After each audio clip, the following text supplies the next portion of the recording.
ജോയിയുടെ കാര്യം ശരിയാകുമെന്നുള്ള ഒരു പ്രതീക്ഷയും എനിക്കിപ്പോഴില്ല. നിന്നോടല്ലാതെ ഞാൻ ആരോടാ സങ്കടം പറയുന്നു? എനിക്കറിയാം ഇപ്പൊ നിനക്കും എന്നെ വേണ്ടാതായി. എന്നെ ഒന്ന് സമാധാനിപ്പിക്കാൻ പോലും നേരമില്ലല്ലോ നിനക്ക്. അളിയ കേട്ടോടത്തോളം ഇത്തിരി പ്രശ്ന. എടാ പക്ഷെ വേറെ ആരുടെ ശബ്ദമൊന്നും കേട്ടില്ല. ഇനി അവള് പൂച്ചയോടോ മറ്റു വർത്താനം പറഞ്ഞായിരിക്കൂ. പൂച്ചയാണെങ്കിൽ കുഴപ്പമില്ല. ആള് മാറുമ്പോ അടുക്കളയിൽ കയറുന്നുള്ളൂ.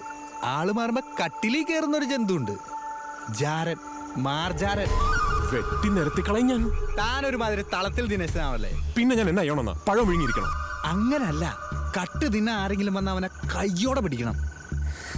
പിടിച്ച ലവന്റെ അവസാനവാ.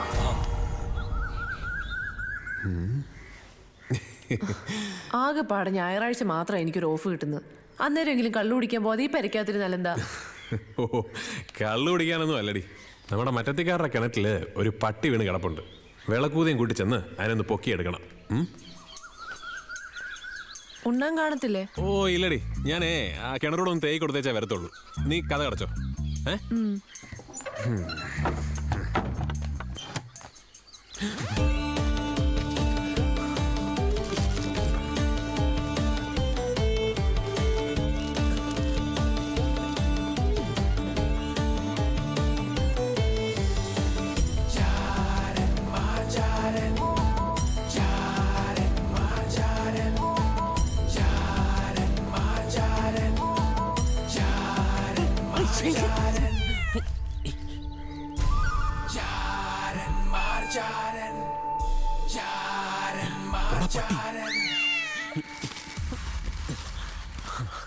അതെ, നീ മാത്രമല്ലേ ഉള്ളു എനിക്ക്.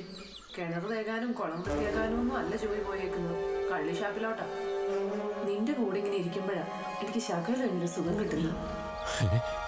അപ്പൊ എന്റെ കൂടെ കിടക്കുമ്പോ നിനക്ക് കിട്ടുന്ന എന്നതാടി? ഏത്തക്കാ പൊഴിഞ്ഞതോ? രണ്ടിന്റെ അസുഖം ഞാൻ ഇന്ന് തീർത്തു തരാം.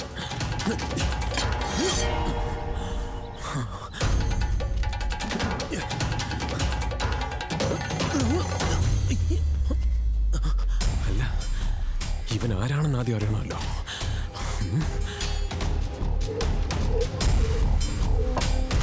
നീ എന്നെ മൊത്തത്തിൽ കൈവിടുകയെന്ന് എനിക്കറിയാം. കാര്യം കള്ളൊക്കെ കുടിക്കുമെങ്കിലും ഞാനെന്ന് വെച്ചാൽ ജോയിക്ക് ജീവനാ. ആ കള്ളുകൂടി ഒന്ന് നിർത്തിച്ചു തന്നാ മതി, ബാക്കി കാര്യം ഞാൻ ഏറ്റു. പിന്നെ കൈക്കൂലിയായിട്ട് ഈ തിരിയൊക്കെ കത്തിച്ചേക്കുന്നേന്ന് ഓർത്തേക്കല്ലേ കേട്ടോ. ഞാൻ എന്നാ ഒരുത്തനാ? എന്നതാടാ ഏണിയക്കാരി ഒളിഞ്ഞു നോക്കുന്നേ? അത് ഇതിനകത്തൊരു പാമ്പ്. പാമ്പിന്റെ വീട്ടിൽ വേറെ പാമ്പോ? പാമ്പ് തന്നെ പാമ്പ. അല്ല, കിളി പറന്നുപോയി. ഓ ഓ,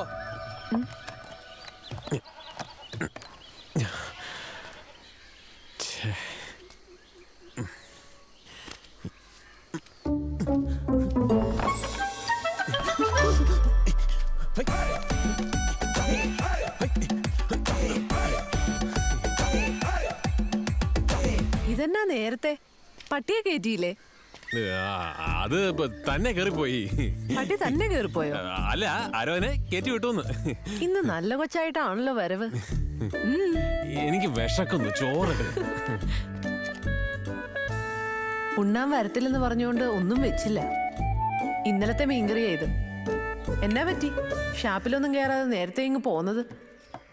സത്യം പറഞ്ഞ ഞാനിന്നും മനപ്രയാസം കൊണ്ട് രണ്ടെണ്ണം അടിച്ചാലോ എന്ന് വിചാരിച്ചതാ. എന്നതാ ഇപ്പൊ ഇതിന് മാത്രം മനപ്രയാസം? ഞാൻ നിന്നെ അങ്ങ് തെറ്റിദ്ധരിച്ചു പോയടി. നീ കർത്താവിനോട് വർത്താനം പറയുന്ന കേട്ടപ്പോ ഞാൻ ഓർത്തു ഇവിടെ വേറെ ആരാണ്ട് വരുന്നുണ്ടെന്ന്. വേറെ ആര് വരാനാ ഇവിടെ? അല്ല, ഈ മറ്റവനെ. മറ്റവനോ? ജാരൻ. ആര്? അങ്ങനല്ല, ഈ ജാരനെന്ന് പറയുമ്പോ ഞാനൊരു ഭർത്താവല്ലേ?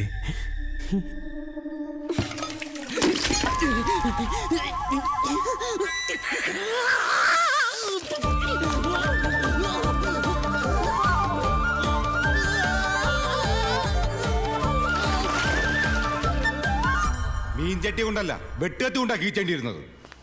ആ അത് ശരി. ചട്ടിക്കടിച്ചേച്ച് പോയ അവള് പുണ്യാളത്തി, ചെവിയിലും കണ്ണിലും മത്തിച്ചാറ് കയറിയ ഞാൻ ശശി. അതെന്നാ മര്യാദ അച്ഛനൊന്ന് വിളിച്ചു ചോദിച്ചാ അവളെ. എനിക്ക് പറ്റത്തില്ല, നീ തന്നെ കേട്ടോണ്ടോ മതി അവളെ വായിരിക്കുന്നത്.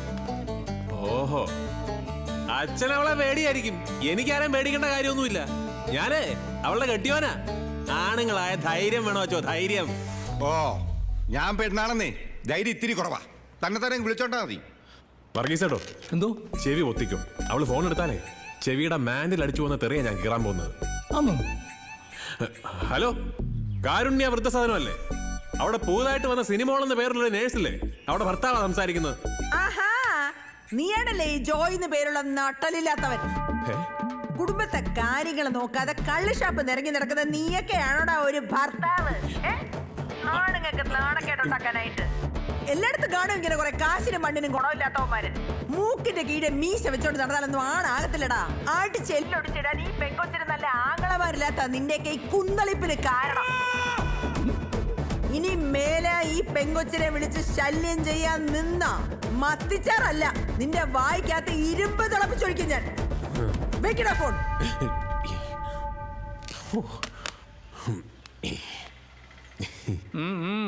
ജോയേ, ഓ, അവളെ കിട്ടിയോ? അവളെ കിട്ടിയില്ല, പക്ഷെ എനിക്ക് പുഷ്ടിക്ക് കിട്ടി. നീ ലോഹയൊക്കെ ഊരിവെച്ചിട്ട് മനുഷ്യന്റെ വേഷത്തിൽ ഇനി വാ, എനിക്ക് ഇത്തിരി സംസാരിക്കാനുണ്ട്. മദ്യപാനം മഹാപാപമാണെന്നുള്ള അഭിപ്രായമൊന്നും എനിക്കില്ല. പക്ഷെ നമ്മൾ മദ്യം കുടിക്കുന്നതിന് പകരം മദ്യം നമ്മളെ കുടിക്കുന്നത് അത്ര കേമം കാര്യമൊന്നുമല്ല. എന്റെ പൊന്നച്ചോ, കരള് പഴുത്തിയാത്ത കള്ള് വർക്കിയുടെ മോൻ പിന്നെ കള്ള് കുടിക്കാതെ പാലും വെള്ളം കുടിക്കാന്നാണോ അച്ഛനോർത്തത്? കരള് മാത്രം എന്തിനാക്കുന്നേ? കുടലും കൂടെ അങ്ങ് പഠിപ്പിച്ചോ. കുപ്പിയിലെ മുകളിൽ ഒരു നിപ്പിലിട്ടിട്ട് 24 മണിക്കൂറും ചപ്പിക്കൊണ്ടിരുന്നോ? കള്ളുകൂടി നിർത്തണമെന്ന് ഓർക്കാഞ്ഞിട്ടൊന്നും അല്ല. എന്നും നേരം വെളുക്കുമ്പോ ഒടുക്കത്തെ കുറ്റബോധം തോന്നും. ഇനി കൈ കൊണ്ട് തൊടുകരാന്ന് ഓർക്കും. പക്ഷെ അന്ത്യം മയക്കുമ്പോഴത്തേക്കും കൈ വിറയ്ക്കാൻ തുടങ്ങും. അതങ്ങനെയാ. കളറും കയറ്റി കുപ്പിക്കകത്ത് അടച്ചു വെച്ചിരിക്കുന്ന മദ്യം സത്യത്തിൽ എന്താണെന്നറിയോ? ചെകുത്താന്റെ മൂത്രം. അതിങ്ങനെ മാടി വിളിച്ചോണ്ടിരിക്കും. എടാ, കള്ളുകുടിക്ക് ഒരിക്കലും സന്തോഷമുള്ള ഒരു അവസാനമില്ല. കയ്യിലുള്ള കാശ് പോവും, ബോധം പോവും, ആരോഗ്യവും മനസമാധാനവും പോവും, ചിലപ്പോഴോ ചത്തും പോവും. ഇനിയിപ്പോ ഇതൊന്നും നടന്നില്ലല്ലോ, അപ്പൊ കള്ളും തീർന്നു പോവും. ഈ കുടിയൊന്ന് നിർത്താൻ എന്നതാച്ചോ വഴി, അത് പറ. നീ ഇത് കാര്യമായിട്ടാണോ ചോദിച്ചത്? ആന്നച്ചോ. എന്നാ ഞാൻ പറയുന്ന ഇടം വരെ ഒന്ന് പോവാവോ? പോവാ. വാക്കാണേ. വാക്കാച്ചു. എന്നാന്ന് വെച്ചാ അറിയാവുന്നവര് പറയുമ്പോഴല്ലേ നമുക്ക് ഓരോന്ന് പഠിക്കാൻ പറ്റത്തുള്ളൂ. ഒരു സംശയം ചോദിച്ചോട്ടെ അച്ചു, ഇതിനെപ്പറ്റിയൊക്കെ ഇത്രയും മനസ്സിലാക്കണേല്? ചോദിച്ചോളൂ. അച്ഛൻ നല്ല ഗീറല്ലേ?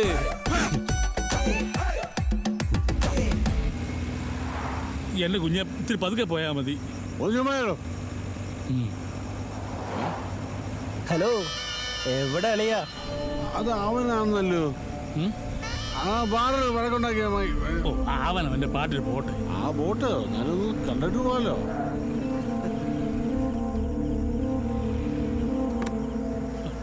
കുഞ്ഞെ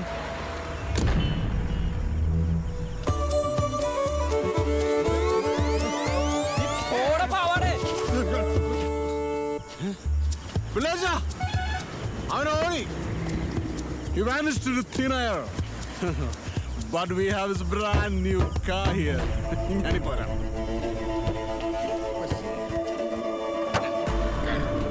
വേറെ ഇങ്ങോട്ടല്ല, അങ്ങോട്ട് മാത്രം. പാവുഞ്ഞെ Mr. Mercedes-Benz, here I come. അവന്റെ ഒരു പുത്തൻ വണ്ടി. അയ്യോ, എന്റെ വണ്ടി. കുഞ്ഞെ, ആ വണ്ടി വേറെയാ, അവന്റെ അല്ല.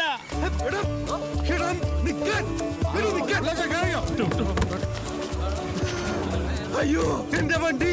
എടാ മഹാഭാവി, ഷോറൂമിൽ ഇറക്കിയിട്ട് 1 മണിക്കൂർ കഴിഞ്ഞിട്ടില്ല. അയ്യോ, എന്റെ വണ്ടി. എടാ, നിന്നെ കണ്ടുപോകും. ഈ കിടപ്പ് കണ്ട MLA-യുടെ അളിയന്റെ കാറ് തല്ലി തകർത്ത ആളാണെന്ന് പറയത്തേ ഇല്ല കേട്ടോ. എന്നാ പരിപാടിയാ സാറേ കാണിച്ചേ? മോനെ, ഇത് എന്റെ അളിയന്റെ വണ്ടി എന്ന് MLA സർട്ടിഫൈ ചെയ്ത ബോർഡൊന്നും ആ വണ്ടിയുടെ ഫ്രണ്ട് ഞാൻ സത്യമായിട്ടും കണ്ടില്ല. വിളച്ച ഇത് കേൾക്കുമ്പോഴേ എനിക്ക് ചൊറിഞ്ഞു വരുന്നത്. അത് കുളിക്കാഞ്ഞിട്ടാ. മിണ്ടരുത്. സോറി. അച്ചാപോറ്റി പറഞ്ഞിട്ടാ ആ കേസിൽ നിന്ന് ഊരി കിട്ടിയത്. രാഷ്ട്രീയക്കാരെല്ലാം കൂടെ എന്നെ കൊന്നില്ലെന്നേ ഉള്ളൂ. മുട്ടിന് സാറുണ്ടാക്കുന്ന അലമ്പിനൊക്കെ കോംപ്രമൈസ് നടത്തി ഞാൻ മടുത്തു. ആരെ തോപ്പിക്കാനായിട്ടാ സാറേ ഈ ചീഞ്ഞ കുടി കുടിക്കുന്നത്? ആരെയും തോൽപ്പിക്കാനല്ല ഒരു കുടിയനും കുടിക്കുന്നത്. സ്വയം തോറ്റിട്ടില്ല എന്ന് തോന്നിപ്പിക്കാനാ. Life of a drunkard is like an empty bottle. ഒഴിഞ്ഞ ഒരു കാലിക്കുപ്പി, അതിൽ പാല് നിറച്ച പാൽക്കുപ്പി, വിഷം നിറച്ച വിഷക്കുപ്പി. ഇനി അതല്ല, പൊട്ടിച്ചു വല്ലവന്റെയും പള്ളയെ കയറ്റിയ കൊലക്കുപ്പി. വരുന്ന അനുഭവങ്ങൾ പോലെ ഇരിക്കും ജീവിതത്തിന്റെ പോക്ക്. അല്ലേ ഉള്ളേജാ? കള്ളു കുടിക്കുന്ന എല്ലാവർക്കും ഉള്ളതാ ഈ അസുഖം. കാര്യം പറയുമ്പോൾ തിരിച്ചിങ്ങോട്ട് കുറെ ഉണക്ക ന്യായം പറഞ്ഞ് ജയിക്കും. സാറേ, ഒരു കാര്യം ഞാൻ തീർത്തു പറഞ്ഞേക്കാം, ഇനി ഈ കുടിയായിട്ട് മുന്നോട്ട് പോകാൻ പറ്റില്ല. അത് നീ മാത്രം തീരുമാനിച്ചാ പോരല്ലോ സുരേഷേ. നിങ്ങളെ പോലുള്ള പിഴച്ച കൂട്ടുകാരന്മാരാ സാറിനെ നന്നാവാൻ സമ്മതിക്കാത്ത. അറിഞ്ഞിട്ട പേരാ കോണശേഖരൻ. മാറോ.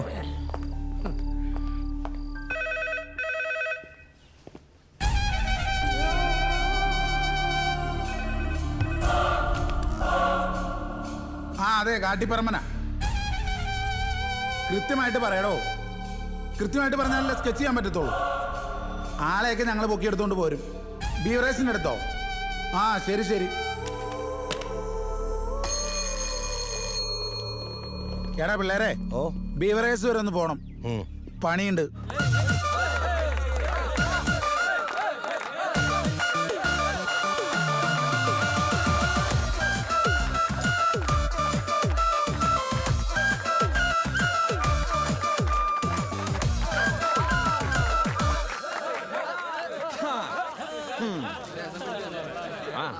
കുട്ടപ്പായ ചേട്ടനല്ലേ ഇത്? ഞങ്ങളല്പം ദൂരെന്നാ. അതിനെ ചേട്ടൻ ബിരിയാണി വെക്കാൻ ഭയങ്കര എക്സ്പെർട്ടാന്ന് പറഞ്ഞിട്ട് വന്നാ. ഒരു 100-150 പേർക്ക് ബിരിയാണി വെക്കുന്ന പരിപാടി ഉണ്ടായിരുന്നു. ബിരിയാണി അതുണ്ടാക്കാൻ ഇന്ന് മൂടില്ല. പോയിട്ട് നാളെ വാ. ഇങ്ങോട്ട് നോക്കിയാ സാധനൊക്കെ ഉണ്ട്. ആദ്യമായിട്ടെന്നുള്ളത് ചെയ്യുന്നത്. പുതിയ ആള് ഭയങ്കര വയലണ്ടാ. ആ ഞാൻ വരുന്നു. ആ ശരി.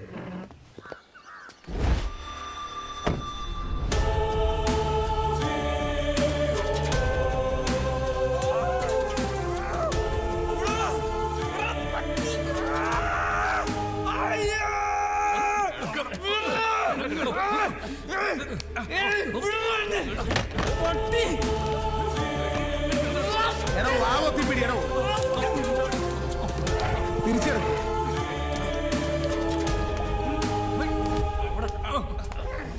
മര്യാദയ്ക്കോടെ അടങ്ങി കിടന്നോണം.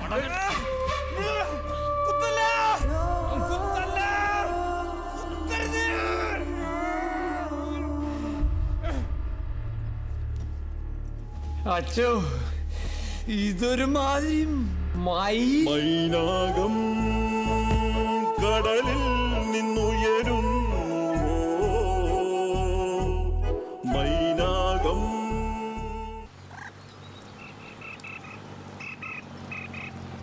ഇതെവിടാ സർക്കിളെ ഈ ക്ലാസ്? ഒരു സെമിനാരില്ല, അച്ഛന്മാരാൻ പഠിക്കുന്ന പിള്ളേരാന്നേ. എൻ്റെ ഒരു പരിചയക്കാരൻ അവിടുത്തെ റെക്ടർ അച്ഛൻ. ഷേക്സ്പിയറെ പറ്റി ക്ലാസ് എടുക്കാൻ ഒരാള് വേണമെന്ന് പറഞ്ഞപ്പോ ഞാൻ പിന്നെ ഒന്നും ആലോചിച്ചില്ല. ബാബു സാറിന്റെ പേരങ്ങ് പറഞ്ഞു. പക്ഷെ അതിന് എന്നെ വലിച്ചോണ്ട് വന്ന എന്നാത്തിനാ? അത് ഈ ബാറും വീടുമായിട്ട് കഴിയുന്നോണ്ടാ വാവു കുഞ്ഞിനൊരു മുരടിപ്പ്. ഇതാവുമ്പോ ക്ലാസ് എടുക്കുമ്പോ പഴയ ഉത്സാഹമൊക്കെ ഒന്ന് വരും. അപ്പൊ നമ്മളെല്ലാം കൂടി ഒരു സഹകരണം ഇല്ലേ? അല്ലേ സാറേ?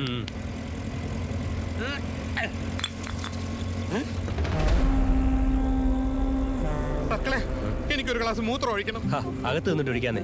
അയ്യോ, എന്റെ ബ്ലാഡർ ഇപ്പൊ പൊട്ടിപ്പോ. ഒന്ന് നിർത്ത് പ്ലീസ്. അയ്യോ, വേഗം മുള്ളിയേച്ചോ. ഇതെവിടെ പോവാ? എടാ ബാബു, കഴിഞ്ഞ ആഴ്ച ഒരു മാഗസിനിൽ ഈ പ്രസ്ഥാനത്തെ കുറിച്ചൊരു ഫ്യൂച്ചർ ഉണ്ടായിരുന്നടാ. ഞാൻ വായിച്ചതാടാ. ഇത് കുടിയന്മാരെ കൊണ്ടിട്ട് കൊല്ലുന്ന ജയിലാണ്ടാ. ജീവൻ മണി ഓടി കിട്ടപ്പെട്ടോ. അയ്യോ, ഈ അഡിക്ഷൻ സെന്റർ. സാർ വണ്ടി എടുത്ത്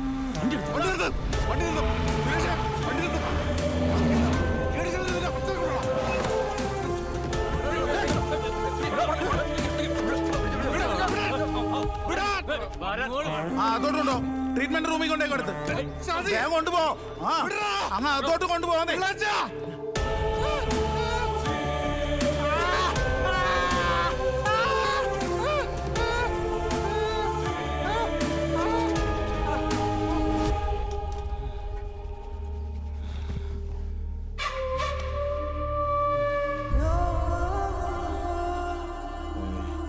അച്ഛോ ഇതൊരുമായി പൂമാനമേ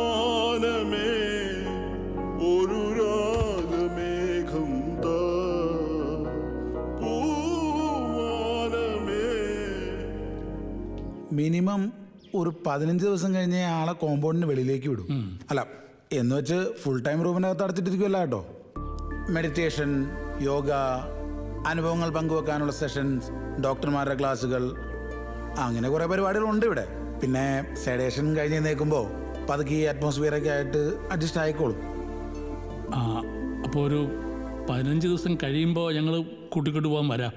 അതായത് ഈ കൂട്ടിക്കൊണ്ടുപോകാൻ ആളൊക്കെ വരിക എന്ന് പറയുമ്പോൾ താങ്കൾക്ക് എന്തോ വലിയ മാനസിക പ്രശ്നമായിരുന്നു ഒരു തോന്നലുണ്ടാവും ചില പേഷ്യൻസിന്. നോർമലായി കഴിഞ്ഞ മനുഷ്യരെ നമ്മളായിട്ട് എന്തിനാ വെറുതെ ഒരു ഗിൽറ്റി ഫീലിംഗ് ഉണ്ടാക്കി കൊടുക്കുന്നത്? അങ്ങനെയാണെങ്കിൽ കാർ ഇവിടെ കിടന്നോട്ടെ. താക്കോല്. ആയിക്കോട്ടെ.